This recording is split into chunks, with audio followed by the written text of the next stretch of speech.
A gente perdeu contra o Vasco. Vasco. Contra o Vasco. Eu posso falar quem você ficou de marcar no Vasco? Pô, deve? Nada mais, nada menos que o Edmundo no auge. Assim, o Edmundo Nossa. e tal. E o Antônio Lopes, da missão do Milton, você vai marcar o Edmundo. Quanto é que foi o Marquei jogo? bem, né? Fez Quanto? 2 gols, o homem. Meu pai teve 2 avós, meus bisavós, que eram escravos, né? Meu pai chegou em Curitiba com os pés descalços. E foi um homem que eu nunca vi, quando desempregado, no sofá de casa, lendo jornal ou esperando as coisas acontecerem. O nosso casamento nos completa porque a gente é muito diferente. Não temos similaridade em nada, eu acho. E isso nos torna perfeitos juntos. E ela grávida lá, né? A gente tinha... Eu lembro que a primeira vez que vira a barriguinha dela, né? A gente andando na rua, a blusinha tava um pouquinho levantadinha, assim, uma truca, viu? Porque não é comum. Olá, pessoal! Hoje o papo aqui vai ser muito bom. Vamos falar de carreira, família e um assunto que os brasileiros amam, futebol e ano de Copa, né? Nada melhor do que receber o nosso grande amigo Milton Duó. Tenho certeza que vocês vão amar a história dele. Milton, obrigada por aceitar o nosso convite. Uma honra te receber aqui. Bem-vindo. Obrigado, a honra é minha. Obrigado pelo privilégio de poder participar. E hoje também com um convidado especial, né? Isso que eu ia falar, a mesa tá diferente hoje, né? Eu sempre estou nos bastidores, né? Organizando o podcast para elas. Aí, como seria um grande amigo meu, nós falamos assim, nada mais, nada menos você participar da mesa. Sim. Né? Que coisa legal. Me sinto E eu honrado. falei, vai me ajudar a falar de futebol, porque não é um assunto que eu domino muito. Então, convidei o maridão aí, Murilo, para Isso aí. falar de futebol com a gente. Bem-vindo, Mu. Obrigado. Beijo a todos.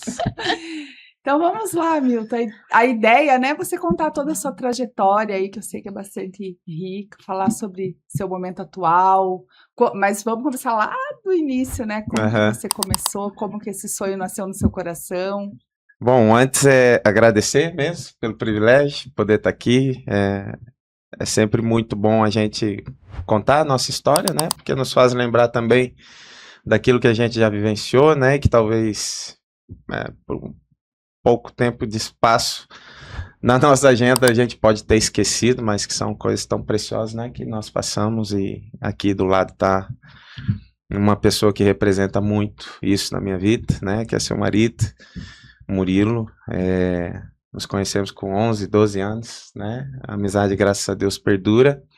Vivemos um sonho junto, alcançamos ele junto e, graças a Deus, somos amigos até hoje. Acho que isso é a maior riqueza, né? Que um ser humano pode ter. E lembrar, então, como tudo isso começou, vai ser, com certeza, muito maravilhoso. Eu iniciei, eu venho, assim, do meio do futebol, né? Meus pais se conheceram dentro de um estádio de futebol. Minha mãe gostava muito de futebol, meu pai era atleta profissional. Então, casou que num dia, uma menina do interior, né, por esse esporte que chamava muita atenção a ela, foi no estádio junto com as amigas assistir um jogo. E nesse jogo estava lá meu pai jogando, né, o Milton Francisco Duó, com seus 20 para 21 anos, no interior do estado de Camorão, sendo emprestado de Curitiba para jogar lá nessa equipe.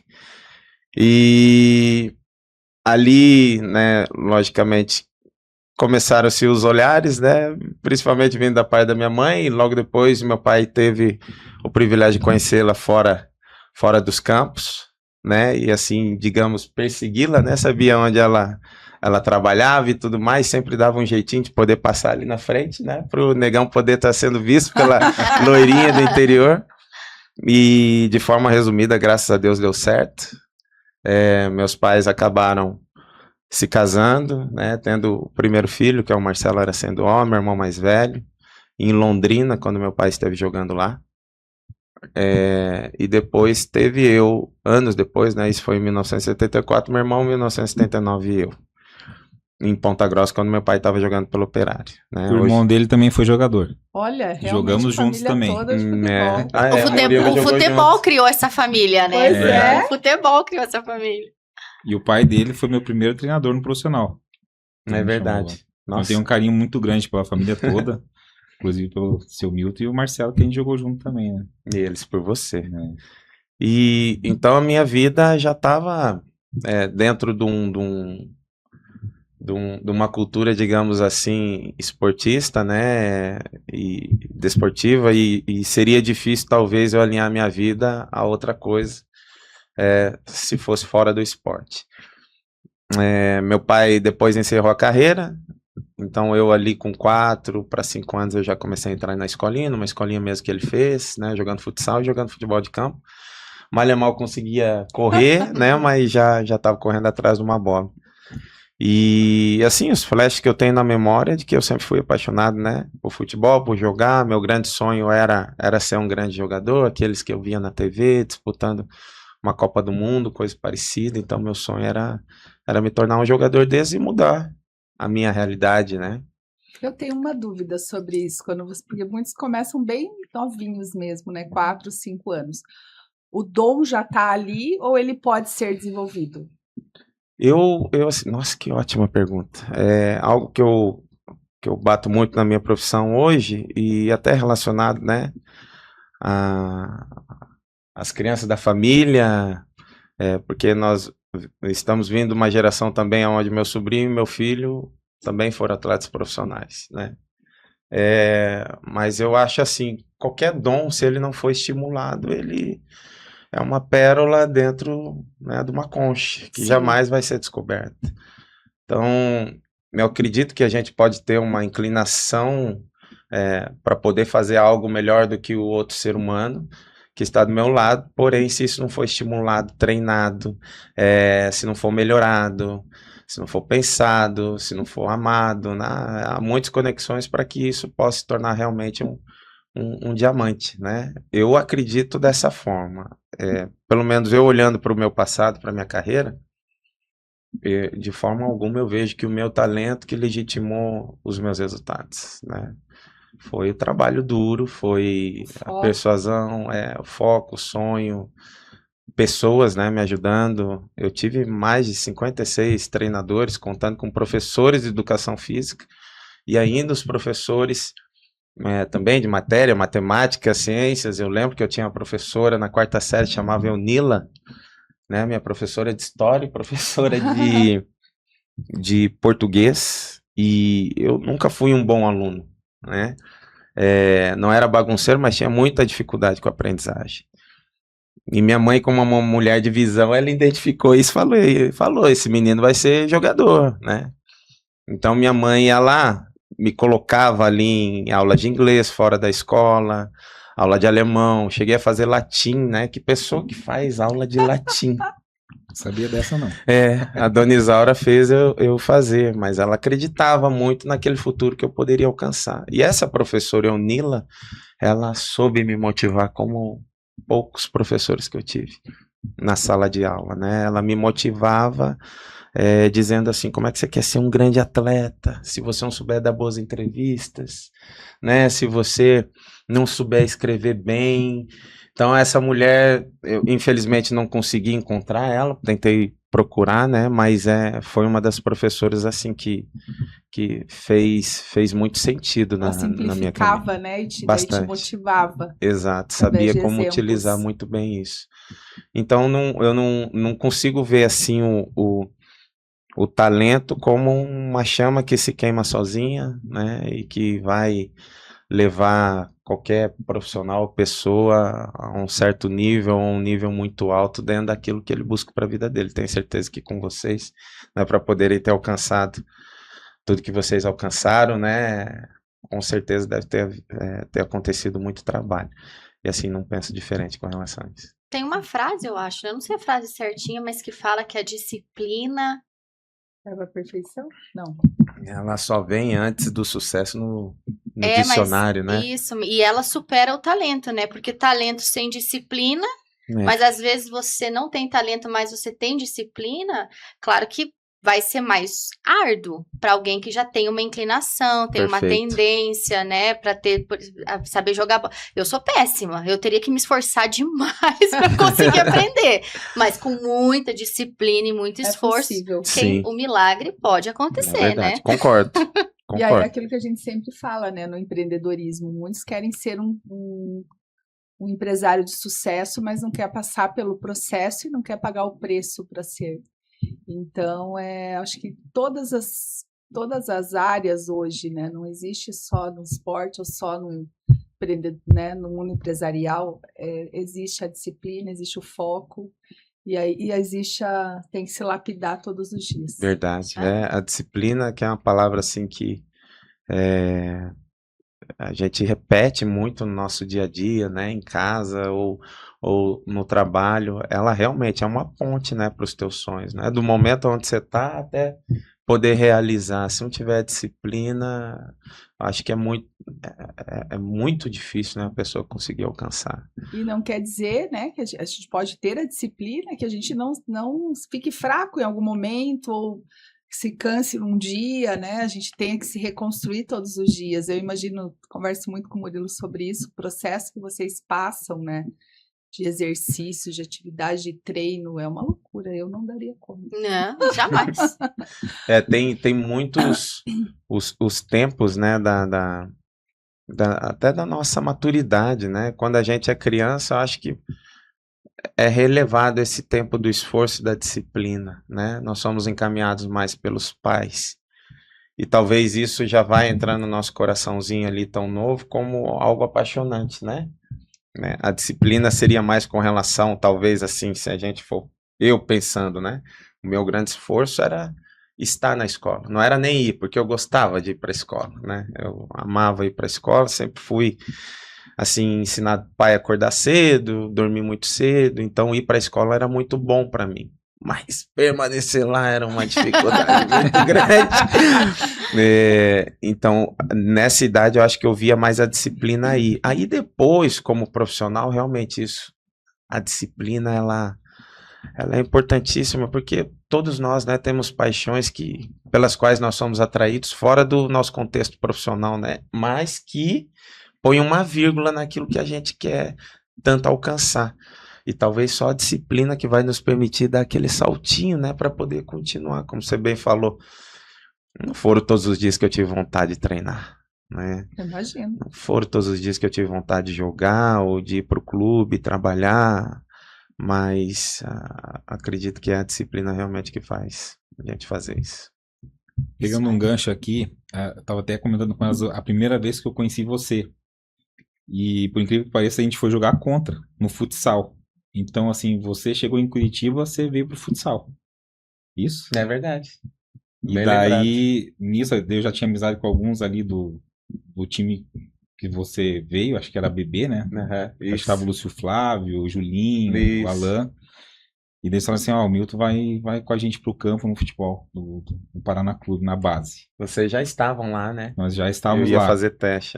E aquele tempo, assim, alguns maturam antes, outros demoram um pouco mais, e o Milton estava maturando ainda, e eu já tinha maturado. Então eu já estava, né, mais fortinho, mais alto e tal, né, engrossando a voz. Aí nós jogamos contra e vocês ganharam. E foi difícil marcar o homem aqui, né? Eu falei, caramba. Depois a gente foi pro campo e virou aquela amizade, ficamos 5, 6 anos na base do Paraná Clube. Foi o teu primeiro clube, Paraná? Foi o primeiro clube, eu vim de uma escola, quer dizer, eu tive no Apucarana, que eu saí de Marechal Cândido Rondon, eu saí com 9 anos de idade, minha mãe deixou meus pais para eu jogar futsal em Foz. Então morava numa outra cidade. Algo inconcebível na minha mente hoje, né? Uhum. Eu não vejo eu deixando a Sara e o Luan sair de casa com 9 anos de idade. Eu também não. Não. Né? Até para a cultura que a gente vive hoje, isso não... Mas enfim, a mãe e pai loucos me deixaram ir. Aí daí, nesse tempo eu sofri muito. As lembranças que eu tenho desse tempo é o travesseiro molhado todas as manhãs, de chorar de saudade da minha mãe. A mãe sempre foi uma pessoa que me ajudou demais, né? O pai também, lógico. Mas o pai muito mais direcionado, né? Me tornar homem, a mãe muito mais naquela sensibilidade de fazer eu ter um coração, né? Mais sensível para todas as coisas. E assim como eu tinha dificuldade no colégio, a mãe foi uma pessoa que se dedicou muito, assim, com muita paciência, algumas vezes era perdida, né? Mas com muita paciência para poder me ensinar e me ajudar. Então, assim, sentia muita falta dela, principalmente nessa relação com o colégio, né, com os estudos. Muita mesmo, tinha muita dificuldade.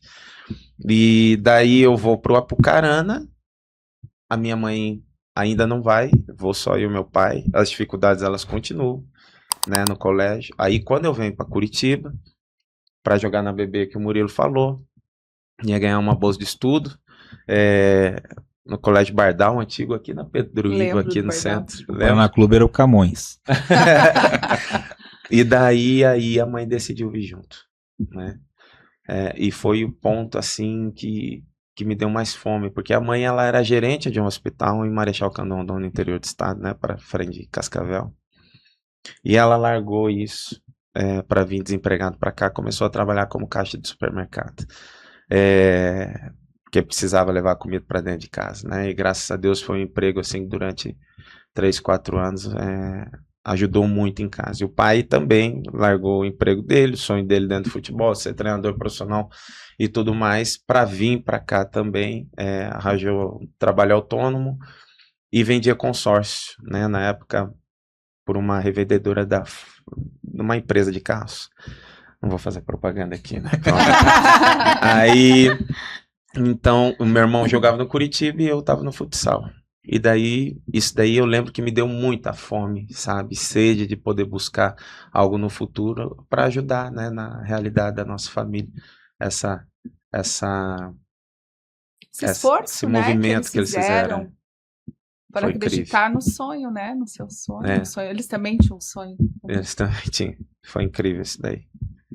E daí aconteceu tudo isso que o Murilo falou, né? Fui para BB, depois fui fazer tese no Paraná. E ali no Paraná permanecemos um bom tempo, né, mano? Um bom tempo. Aí eu saí, ele continuou, e o Milton se destacou muito rápido ali no Paraná Clube. Tanto que ele foi pro profissional com 17 anos. Com 17 anos. Uau. Então aí todo mundo ali galgando pra ganhar um espaço e tal. E quem foi o treinador que te levou? O Antônio Lopes. O Antônio Lopes. Antônio Lopes, Foi delegado. profissional. E eu nunca esqueço que eu fui assistir um jogo, dele, a estreia dele no profissional, talvez em casa, né? O primeiro jogo teu profissional foi contra o Corinthians? Foi contra o Corinthians. Que não foi na Vila, foi lá no Pinheirão. Foi no Pinheirão. O primeiro jogo na Vila foi contra o Vasco. A gente ganhou ou perdeu? A gente perdeu contra o Vasco. Vasco. Contra o Vasco a gente perdeu. Eu posso falar quem você ficou de marcar no Vasco? Não? Pô, deve? Nada mais, nada menos que o Edmundo no auge. Assim, o Edmundo e tal. E o Antônio Lopes, né? Da missão do Milton, você vai marcar o Edmundo. Marquei bem, né? Fez 2 gols, homem. Marquei bem demais. Mas eu fiquei muito feliz, porque eu lembro que eu fui assistir o jogo e ficar, nossa, na torcida lá. Nossa, o Milton tá lá, chegou, que bom. Então isso também, no esporte, assim, principalmente quem vem da base e cresce junto, a torcida um pelo outro, sabe? Tipo, pô, ó, que bom o Milton lá. É verdade. Tipo, hoje, né, no passar dos anos, aqueles amigos lá, né, ficaram e às vezes um no profissional de treinador campeão, que nem o Mozart, né? O Mozart, pô, nosso amigão, cresceu junto com a gente também. Então foi campeão pelo Curitiba agora, Série B. Então, assim como o Oso, o Milton tem buscado o caminho dele também, vai chegar na história lá, que ele vai ser treinador, né? Já é um grande treinador. Mas você ficou nervoso? Porque assim, você estava começando no profissional. Chegam pra você e falam, você vai marcar o Edmundo. Sim, não, fiquei bastante. O primeiro jogo foi contra o Corinthians, né? E eu, quando era criança, minha mãe torce pro Corinthians até hoje. E eu, quando era criança, eu torci pro Corinthians também. Então eu ia jogar contra aqueles caras que eu era fãzão, né? E eu tava ali no banco vendo eles, eu tava no banco nesse jogo. E daí foi expulso o zagueiro titular, o treinador me chamou para entrar, né, contra o Corinthians. E quem era o delegado do jogo? O delegado é o mesário, né, que representa o presidente da federação, né, cuida de todo o trio de arbitragem. Era o meu pai. Ai, que difícil. Era o meu pai que estava de representante. Olha e só. eu lembro que para entrar eu tive que pedir autorização para ele, né, como Deus fez as coisas. Assinei a súmula antes de entrar, na época tinha que assinar. E meu pai estava tão nervoso quanto eu. Eu lembro que aquilo me acalmou, né? Ver meu pai, que sempre foi uma referência, né, para mim, de jogador, de trabalhador. Assim, meu pai, para que vocês possam entender um pouco a história, e quem está nos assistindo, tenho muito orgulho de falar isso. Meu pai teve 2 avós, e os meus bisavós, que eram escravos, né? A avó Maria, bisavó Maria, o bisavô José. Meu pai chegou em Curitiba com os pés descalços, né? E foi um homem que eu nunca vi, quando desempregado, no sofá de casa, né? Lendo jornal ou esperando as coisas acontecerem. Eu acredito que essa foi uma das grandes heranças assim, que ele deixou para toda a família, né? São muitas coisas, mas isso assim eu gosto muito de falar, porque é algo que impacta meu coração até hoje. E nesse dia, eu vendo essa grande referência para mim ali, de terno, gravatinha, todo bonitinho, nervoso, me trouxe calma, sabe? Eu falei, não, calma, pai. Eu lembro que eu falei para ele, eu tinha uma correntinha que era dele, na época eu podia jogar com a correntinha, uma correntinha eu tinha, e ele quer dar a corrente pro pai. Eu falei, não, deixa eu ir com ela. Fica tranquilo, pai, fica tranquilo. E o jogo tava passando na Globo, minha mãe e meu irmão assistindo o jogo. Acabamos perdendo pro Corinthians, né? Mas assim, correu tudo bem. Tava nervoso, bastante, mas acredito que naquele eu tinha sido preparado, né, para aquele momento ao longo dos anos, né? O Messi falou uma frase que indica muito, traduz muito todo esse momento. Ele falou assim: eu levei 17 anos para fazer sucesso da noite pro dia. Né? Às vezes aquilo que a gente está trabalhando, às vezes não, né? As pessoas não vão ver, né? Não são todos que vão nos acompanhar, mas é uma preparação, né? O processo prepara, né, pro sucesso, né? O sucesso nem sempre vai ser visto como ganhar um título, né? Vencer um jogo, às vezes uma estreia, né? Às vezes um novo movimento na tua vida, enfim. Para mim, tenho isso como grande sucesso. E pela pouca idade, no depois, assim, ficou chateado, veio uma cobrança, vocês recebiam cobranças dos treinadores, ou mais da torcida? A gente o psicológico tem que cuidar também, né? Tem. Eu tava vivendo ali, né, o meu sonho, né? Eu lembro que depois do jogo eu vou pro antidoping e eu tô ali partilhando o lugar ali com 2... Eu era fã dos 2 caras que estavam comigo ali. O Célio Silva, que era o zagueiro, e o Silvinho, que é treinador, foi auxiliar da seleção na Copa do Mundo, né? Então eram 2 caras assim que, nossa, eu tinha eles como um paradigma assim para a carreira. Então eu estava vivendo aquilo. É claro que a imprensa, a torcida, né, por ter perdido o jogo, estava meio assim. Aí no outro dia, depois do jogo contra o Vasco, eu chego no CT, sou o primeiro a chegar no CT, né? Porque tinha que pegar muitos ônibus para ir, então saía muito cedo de casa. Aí fui o primeiro a chegar no centro de treinamento lá no Boqueirão. E o segundo a chegar foi o Antônio Lopes. Eu tô sentado na escada assim, perto da sala dele. E antes dele entrar na sala, ele me recebe com um sorriso. Eu nunca vi aquele homem sorrir, rapaz. Pois é, ele é delegado. Eu nunca tinha visto ele sorrir. Ele era um baita de um delegado, né? Prendeu um grande bandido na década aí de 70, 80, o tal do Lúcio Flávio.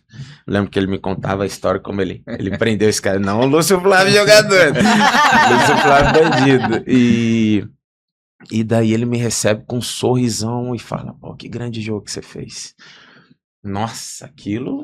ganhou dinheiro. Nossa, tirou um piano das minhas costas, Então, assim, a pressão ela existe, né? Mas quando se vive o sonho, eu acho que suportar não é um peso tão grande, né? Dependendo, logicamente, da situação, né? Eu acho que quando você sabe que você deu o seu melhor, né? Mesmo que o resultado não tenha sido o esperado. Nossa, perfeito. A paz consigo, ela realmente tem esse poder.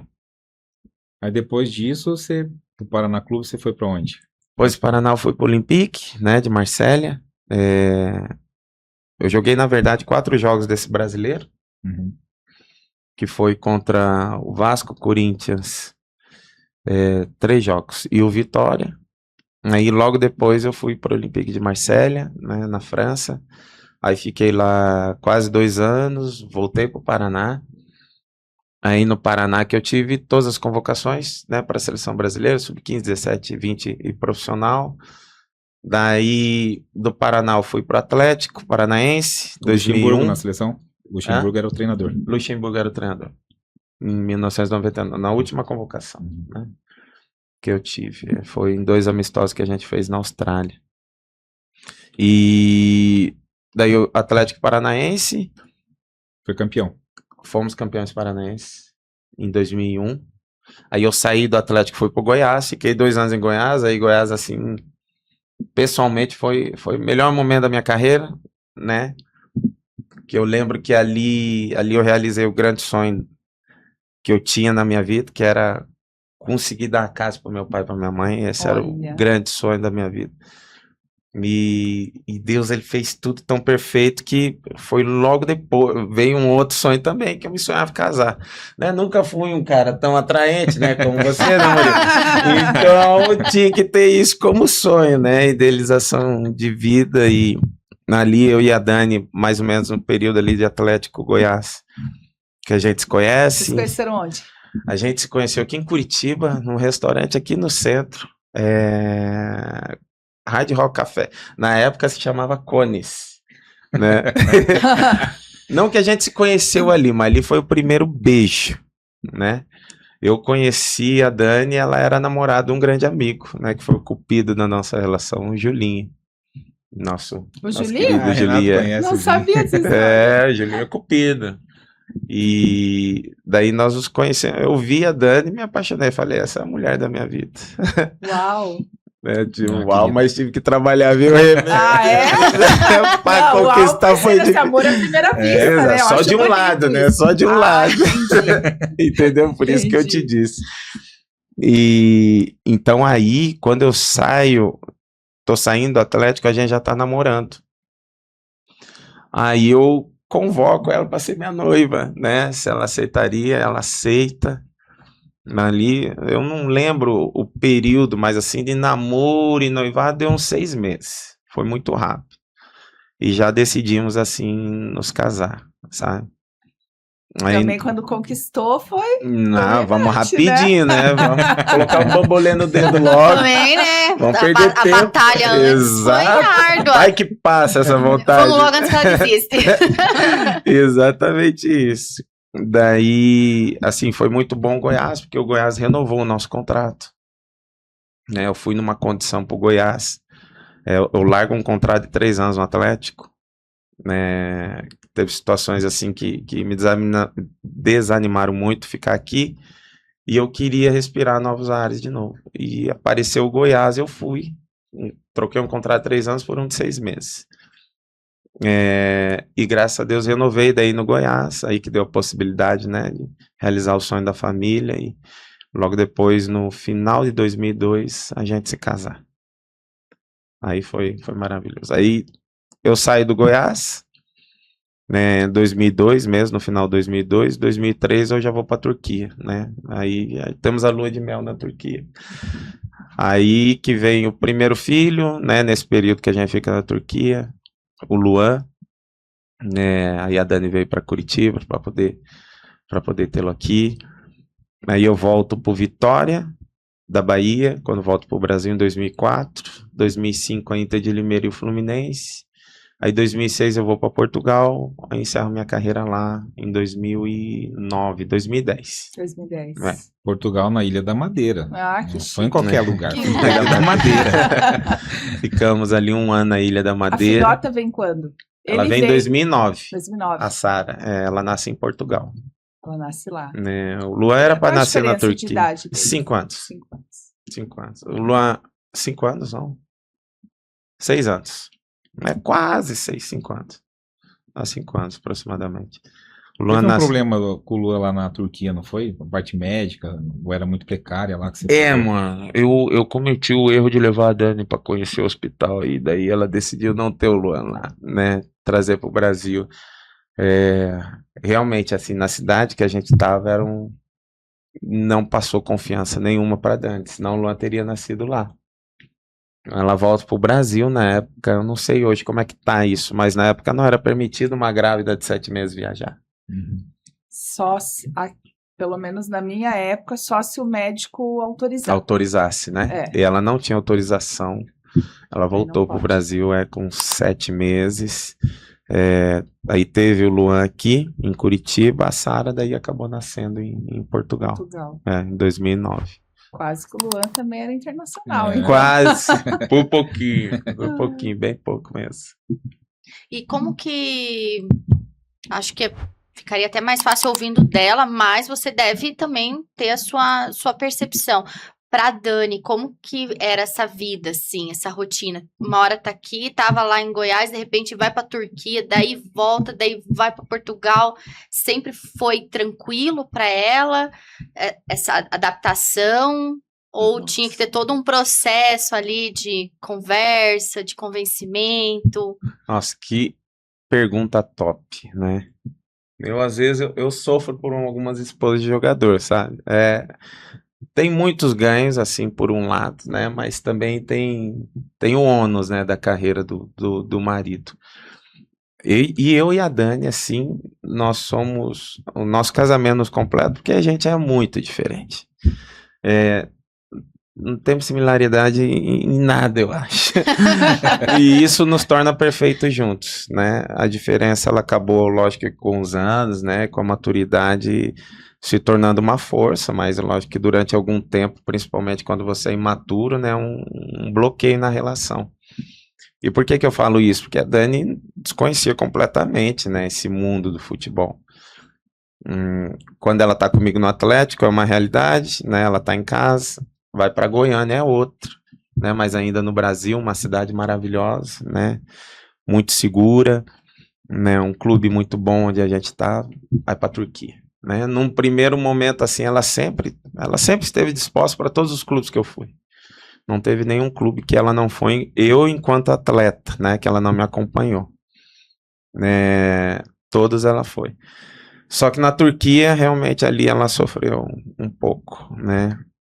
Teve o período, tem a questão da língua, né? A cidade que nós estávamos assim não estava desenvolvida como está hoje, né? Qual cidade que era? Samsun. Fica no norte da Turquia. Tem um mar Negro como praia, é algo lindo. Sim. Mas assim é muito frio, né? No inverno, no calor é muito quente, mas assim é muito diferente do Brasil, né? E a cultura, né, em si também. Muito diferente. E ela grávida lá, né? Eu lembro que a primeira vez que vira a barriguinha dela, né? A gente andando na rua, a blusinha tava um pouquinho levantadinha, assim, uma turca viu, porque não é comum, né? No Ocidente, Istambul até, mas nessas cidades assim do interior não era. Mas foram coisas que foram se adaptando e nós fomos adaptando, né? E nos ajudou a desenvolver também, né? Muito, assim, desenvolvimento pessoal. Imagina, para duas crianças de 22 anos, né? Fora do país. Exato. Sem a ajuda dos pais ali perto, vivendo sozinho e tentando se virar. Foi maravilhoso. Ela fez uma amizade com a Sedan, que era a esposa de um dos treinadores. Incrível como essa amizade dá certo. Eu vejo esses rios aí de tigre e cachorro andando junto, é a mesma amizade delas, porque uma não falava a língua da outra, né? Mas eram amigas. Não tinha o Google Tradutor? Não tinha o Google Tradutor, tava chegando a internet, né? Aquela internet de escada. De escada, demorava muito. Mas as duas eram amigas, né? Essa menina ajudou muito, assim, a Dani. Ela também tinha acabado de casar com seu esposo, que era o meu preparador físico. Mas foi um período, assim, bem difícil, né? Dani chorava muito de saudades do Brasil, da família, da mãe e do pai. Coisa que era totalmente normal, né? Mas também que nos empurrou a decidir que precisava de mais um integrante na família, né? E daí veio o sonho, né, Luan, para poder nos ajudar nessa missão. Me ajudou bastante. Ele também joga? Ele joga. Ele, na verdade, ele parou a sua carreira, né? Interrompeu a carreira esse ano. Mas ele chegou a jogar profissional. Começou a jogar com 14, 15 anos de idade, né? Mais velho do que eu. comecei, se tornou atleta profissional, mas mediante as circunstâncias do futebol, do mundo, daquilo que ele já tinha experimentado, ele optou por parar, né? Tá terminando a faculdade de Educação Física, tá trabalhando a gente tem uma escola, né, de futebol, de futsal, na qual ele dá aula, é sócio também dessa escola e também ajuda com um trabalho de estagiário numa academia de natação aqui em Curitiba. Então tá bem feliz, graças a Deus. Que bom. Eu acho que alguns conseguem ter esse discernimento, né? Talvez eu não vou atingir por esse caminho aquilo que eu almejo, então acho que eu vou para o outro. Né? E não deixando o esporte de lado, né? É verdade. E a gente tem, vocês conhecem muita gente, né? Que mudou de área, mas bem mais velho, daí é mais difícil. Acho que quanto mais cedo você consegue tomar uma decisão de redesenhar a rota, é melhor. Verdade. Né? Eu vivi, assim, como atleta eu não vivi isso, mas como treinador, eu questionei muito, assim, né? Porque a gente tem um costume feio, né? De às vezes comparar a nossa vida com a vida das outras pessoas. E que nos gera ansiosidade por às vezes a gente não estar conseguindo alcançar os meus resultados, né? Que terceiros. O que não é produtivo, não é saudável e principalmente não é verdadeiro, né? Cada um tem o seu propósito. Acredito que da forma como nós somos identificados, o nosso propósito também ele é marcado com a nossa digital, né? Então, eu sou um homem de fé que creio muito nisso, que Deus tem algo não pré-estabelecido, mas que a gente possa se desenvolver, melhorar e alcançar a alegria através daquilo que a gente faz. E assim, é mais difícil quando a gente é mais novo, né? Conseguir identificar isso. Hoje eu trabalho com muitos jovens e eu acredito que com todos os jovens que eu trabalho, nenhum deles pensa que essa carreira de jogador de futebol pode não dar certo. Acho que todos pensam que vai dar certo, né? E assim, é temeroso, né? Mas é que quando a gente é muito jovem, a gente é muito sonhador mesmo, Verdade. né? A gente é sonhador, a gente não quer abrir mão daquilo que nos dá prazer, né? Então você Verdade. desiste. Ao mesmo tempo, você escuta muito, né? Não desista, você precisa tentar, você precisa fazer, você precisa. Eu vejo hoje muito no segundo grau, assim, o Eduardo está agora indo para o segundo ano, a cobrança que eles já recebem logo no segundo grau. Sim. Você já tem que ir para uma federal, você tem que isso, você tem. 17 anos, eu não acho que a gente tem maturidade para definir o que nós queremos ser quando crescer. Perfeito. É Concordo. verdade. Porque a maturidade não permite, mas aí pela pressão que a gente recebe de todos os lados, vai nos levando às vezes por algo que ali na frente. E os pais, né, eu como mãe, eu sempre gosto de falar para eles assim, o prós e contra, né, daquilo. Será que é esse o caminho? Eduardo, eu quero ser professor de biologia. O que você acha, mãe? Você gosta dessa matéria? Você se vê dentro de uma sala de aula? Né? Você já parou para pensar o perfil do aluno que vai estudar biologia com você? Então, eu começo a levar ele para a realidade, assim, para ele tentar visualizar um pouquinho, para ver se ele se vê naquele lugar, né? Até porque eles não têm nenhuma noção de mercado de trabalho, né? Nenhuma. Perfeito. É o sonho. E aí para o sonho principalmente no Brasil, jogar futebol sei lá quantos % existe o estudo? Será? Faz parte da cultura, Quantos né? meninos têm esse sonho? Teve um estudo muito antigo, eu não vou lembrar o artigo aqui, mas eu li há muito tempo atrás. Mas deve estar perto disso daí os números. Eu acredito que são mais de 30 milhões de crianças que fazem avaliação ao longo do ano no Brasil para se tornarem atletas de futebol. Gente. E menos de 30% desses meninos e meninas hoje, né? Sim. Acabam entrando num clube. E um número muito menor do que esse acabam se tornando jogadores profissionais. Muito menor do que 30% desses 9 milhões. Então é importante, né, eles terem esse... Não só a gente fala... Porque você falou uma frase... Não foi uma frase, você fez um comentário aqui que eu acredito muito... Assim, a gente às vezes quer ter o sucesso do outro. Eu quero ser um Neymar. A gente sabe que pouquíssimos vão chegar lá. Então é importante que essas crianças e adolescentes saibam disso. né? A gente só não fale do jogo, do treino, né, dos clubes, Verdade. mas o processo que ele vai ter que passar. A gente fala muito isso para os nossos franqueados. Você comprou uma franquia no começo, uau, que legal, tem um negócio, mas você precisa ter na sua mente o que você precisa fazer todos os dias para alcançar o primeiro lugar de um pódio, como tem o franqueado que alcança. Perfeito. Você está disposto a Sim. fazer tudo o que ele faz? Até mesmo a gente foi num show, final de semana, uma cantora famosíssima lá, que tá no auge dela, parou um pouco assim e falou assim, gente, eu vivo esse sonho aqui, há 18 anos eu estou para viver esse sonho e hoje eu estou vivendo. Eu vivo meu esse sonho, eu vivo o meu sonho. Após 18 anos de estrada na carreira. Então ela, né, galgou por anos para chegar onde ela chegou hoje. Então, se conecta às histórias, né, no empreendedorismo, no esporte. E uma pergunta, né, para você, qual foi o momento que você falou assim, ó, vou virar treinador de futebol? Nossa, foram tantos momentos. Né? Mas assim, que você falou assim, ó, tá na hora de eu parar. Foram tantos momentos assim, porque dentro desse caminho surgiu muitas dúvidas, né? Eu decidi ser treinador de futebol com 16 anos de idade, né? Eu não era nem jogador profissional. Que legal. Eu e o Marcelo, a gente sonhava juntos, então eu tive, nossa, eu fui muito afortunado, porque um pai jogador e um irmão profissional também. Então eu peguei atalhos assim que os outros desconheciam, né? Eu lembro meu irmão falando como que eu tinha que jogar no sub-15. Meu irmão era sub-20, profissional já. Tinha 20 anos, eu tinha 15. Então ele falava, né, como eu tinha que ser agressivo. Você é zagueiro, tem que ser agressivo, como eu tinha que marcar, como eu tinha que estar com a bola. E isso fazia muita diferença para um menino de 15 anos jogando com um menino de 15 anos. As dicas de ouro. Exato. Caminho das pedras, né? Já tinha Exato. alguém. E ele falava no quarto, a gente conversava, e eu assistia todos os jogos do meu irmão.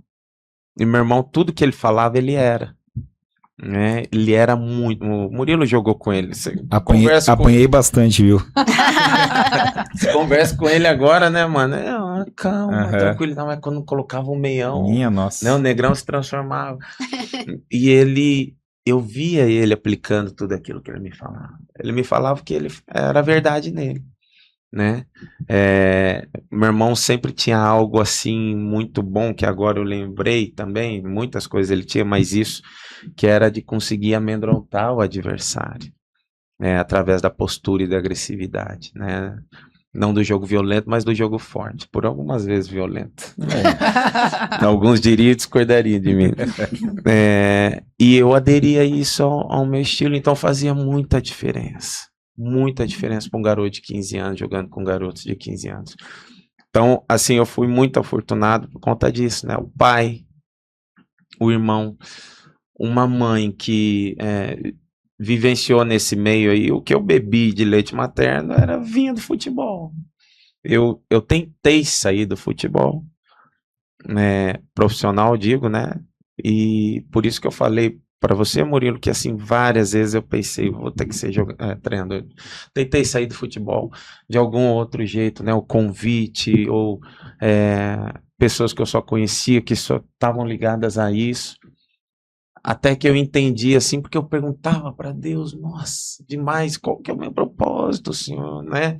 Eu estando depois de ter parado de jogar futebol, porque o que acontecia? Eu comparava eu comigo mesmo, e isso era ruim, porque a minha carreira como atleta, parece que as coisas aconteceram rápido, mas não aconteceram, né? Trabalhei bastante para aquilo acontecer. Ao que num período sensível, né? Que talvez o amor, a paixão pelo esporte, ela estava mais desenvolvida que a perspicácia, a disciplina, como a gente conversou. Só que como treinador, as pressões, né, da sociedade, da própria família, de a gente, né, tem o nosso papel dentro de casa, e às vezes os resultados, aí você compara com aquela outra vida que você tinha, não são iguais. E você trabalha muito mais aqui e ali, parecia que não trabalhava tanto, mas trabalhava.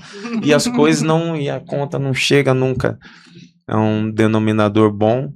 Então, assim, eu questionei muito, sabe, meu irmão, muito mesmo, se era isso realmente que deveria fazer, que deveria trabalhar, só que eu tentei outras coisas. tentei ingressar nos estudos também e realmente tomar um caminho muito diferente. Até que, graças a Deus, realmente foi me indicado que é ali que eu iria ter maior chance de sucesso, digamos assim, né? E é onde eu estou feliz hoje. Eu sou treinador, né, sub-15 do Cruzeiro, mas eu sou um cara muito, muito feliz com aquilo que eu faço. Nessa aqui a felicidade ela é momentânea, mas a alegria ela me move de uma maneira assim que parece que esse tempo vai acabar daqui 2, 3 dias, o que me faz aproveitar muito mais, sabe? Pelas experiências passadas que eu tive. Lá no Cruzeiro, né? Sub-15. Então, aquilo que a gente viveu lá atrás, né? Você chega a olhar assim e fala assim, não, esse jogador é parecido comigo naquela época. Aí você vai lá e dá conselho. Daí você vê assim, não adianta dar conselho, mas eu vou tentar. Tem algum jogador Nossa, lá? mano, tem. Bastante. Eu converso com a Dani, que eu tô lá sozinho, né? Nessa carreira não tá dando para carregar a Dani. Uhum. A gente já fez isso, não deu muito certo. Então, treinador, ele está um dia no clube, no outro dia não. Então, eu tô sozinho lá e converso muito com ela aí sobre o telefone. Ó, tem um Miltinho aqui, cara. Cabeça dura aqui, igual aquele neguinho lá de Marechal Cândido Rondon. E é incrível que Deus vai nos dando segunda chance através da vida das outras pessoas. Sim. Né? De não falhar novamente, como talvez a gente falhou lá atrás. E Mas tem eu já muitos casos enxergo assim. também que é o seu legado, né? Você Né? trazer toda essa sua experiência para fazer a diferença na vida desses meninos. É verdade. Aquilo que o verdade. seu irmão fez com você, Exato. você está fazendo agora. Como Treinadores, treinador. né? Professores fizeram. É verdade. É bem Mas isso. todos os exemplos que você teve, né? Você está trazendo Identifiquei tudo assim isso também. para a vida deles. Não é verdade. A vida, né? Até eu e a Dani vindo pra cá, acabamos nos perdendo um do outro, né? Mas Meu essa história é pra outro podcast. Meu zagueiro chegando atrasado, aí não dá, né? Para outro podcast. Mas a gente até conversava sobre isso, né? Que aquilo que nós recebemos, se não for partilhado, né? E eu não estou falando de bens ou de dinheiro, que tem algo muito mais valioso que isso, né? Que são as experiências que a gente vive, Sim. que é o que vocês estão fazendo aqui. Não estão retendo a riqueza, né? Mas espalhando ela e compartilhando. Eu acho que aí está a grande vontade, né, de Deus para nossas vidas, né? Fazer o bem que nos fizeram de uma maneira talvez muito mais perfeita do que fizeram conosco, né? Acho que todo ser humano tem essa capacidade. Por exemplo, os meus pais, eles tiveram um tipo de educação que deram a condição para eles de dar um tipo de educação para mim. Não quer dizer que eu preciso copiar, né? Até porque os tempos mudaram, mas usar aquilo que eles fizeram para mim e melhorar para os meus filhos. Né? E às vezes a gente vê o contrário, né? Vai piorando nesse pequeno exemplo que eu dei. Mas se a gente pensar, acho que essa é uma das grandes riquezas da vida. É isso aí, é replicar e transmitir conhecimento, né? Boa. Que é o que a gente faz na franquia. Na franquia. Na franquia. E o podcast nasceu com esse propósito também, né? Falo, se a gente atingir uma pessoa com um episódio, a gente já está feliz. É verdade. Seja um start, um refletir, né? Falar assim, eu posso fazer diferente. Eu tenho esse sonho, talvez esse é o caminho, a gente dar direcionamentos, né? É verdade. E sempre vai atingir a minoria, né? Nunca vão ser atingidas, desculpa, tá? Falar não é previsão nem nada, mas vai atingir lá 10 milhões de pessoas. Porque por que é tão precioso aquilo que, por exemplo, Deus nos dá, né? São as palavras, são os pensamentos dele para nós, são as opiniões dele com relação à vida, né? Coisas que fogem da nossa leitura e a gente ignora e quer fazer mais aquilo que internamente achamos que é suficiente para a gente poder alcançar a felicidade, que a gente acaba só voltando quando, né, dá com a cara no muro.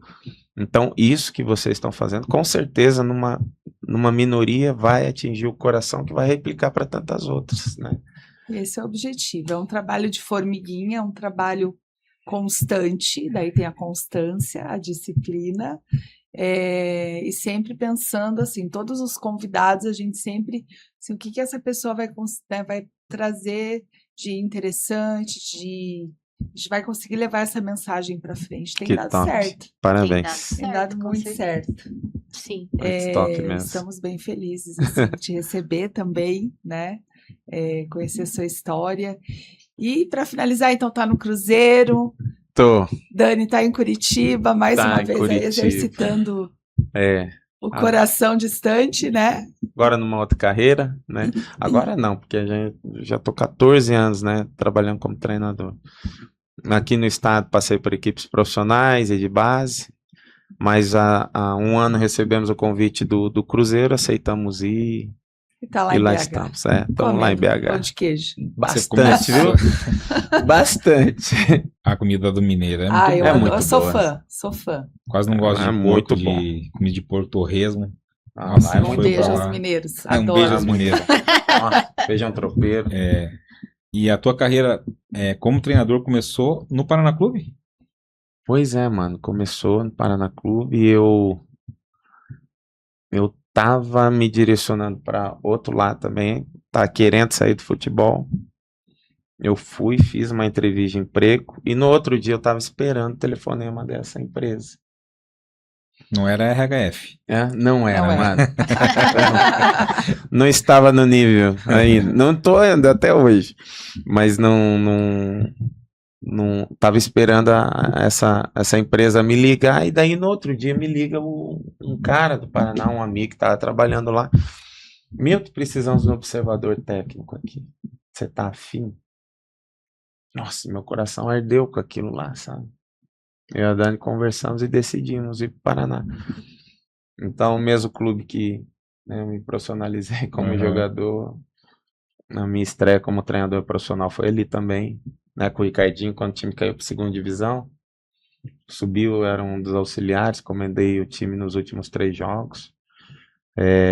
Ali fui treinador de sub-20 também, durante 3 anos. Né, então, ali que me preparou e iniciou minha carreira como treinador. Legal. Eu falo pra Renata, né? O nosso tempo do Paraná Clube era o auge do Paraná Clube. Era o melhor clube da cidade. Né? Os mais novos não acreditam, mas tudo bem. Aí tanto que eu saí do Paraná e fui pro Atlético. Que decepção. Ah, não fala isso, gente. Eu te falo. Ah, O Atlético ainda não tinha um centro de treinamento. Era lá no Cometa, lembra, mano? Cometa e o Pavoc, não era? Pavoc nem cheguei a treinar. Tinha um ônibus que vinha pegar na frente da Baixada, da antiga Baixada. E se chamava Jabiraca. Pra você ver o nível do ônibus. Jabiraca. E a gente ia feliz treinar e tal, não sei o quê. Então, assim, sai de uma base do Paraná Clube que tinha tudo, estrutura de profissional mesmo, qualificada. E de repente Atlético e Curitiba estavam. Nossa, estavam muito abaixo do nível do Paraná Clube. olha só. É impressionante, né? E hoje virou, né? O Paraná Clube. Não Pra dá quem pra acreditar. eu sou paranista de coração, né? Porque crescemos lá. E a gente criou uma história linda lá, então que time você torce, os amigos de fora, assim, é o Paraná. Quem? Quê? O quê? Que isso? Quem é? Mas fica na história, né? Pois é. As boas lembranças e Se fica, né? Muitos amigos, né? muitos amigos. Nossa história já se cruzava lá atrás, porque eu morava no Alto Boqueirão e o Murilo treinava lá no Paraná. E perto. às vezes eu pegava um ônibus que passava ali na frente. Osternac. Eu olhava aquelas piscinas, achava tão maravilhosas. Só que vocês não frequentavam o clube, né? Só para almoçar, né? Só pra almoçar. Almoçar, jantar. Mas assim, a gente que era da base, quando tinha assim, o almoço lá junto com os profissionais, a gente ficava, nossa, vamos almoçar lá no comida fé, nutricionista. Nossa, era muito top. Hoje Que tá legal. destruído, Hoje né? tá destruído. A gente Abandonado. passa lá Que pra visitar a pena. avó, né? Infelizmente, parou. Então Tá bem abandonado. bem abandonado. Alguém podia comprar, né? Investir. Ih, já Seria tentaram. bom, né? Nascer. Verdade. Que legal, Milton. Muito legal ouvir tua história. Agradeço demais. Nós que agradecemos. Bom Nossa, lembrar muito e legal. contar. Muito legal. E Isso aí. você, né? Participou, Participei gostou? pela primeira vez, Olhamos os gostei. próximos convidados, então vamos te convidar para participar. Que com o Milton ficou à vontade pela história que a gente tem junto, né? Então Sim, fiquei sim. mais à vontade, mas elas são as protagonistas aí, né? Então, Mas- Milton, pedir para você deixar uma mensagem para o pessoal que está nos assistindo, uma mensagem de coragem, uma mensagem para os jovens, né, que tem aí o sonho também da carreira, o que você quiser, o que você sentir no seu coração. Eu pensando assim, eu vou indicar aquilo que eu faço, né? É tão vulgar já, né? As pessoas, lute por aquilo que você acredita. Só que às vezes o que a gente acredita parece que acaba se despenando, né?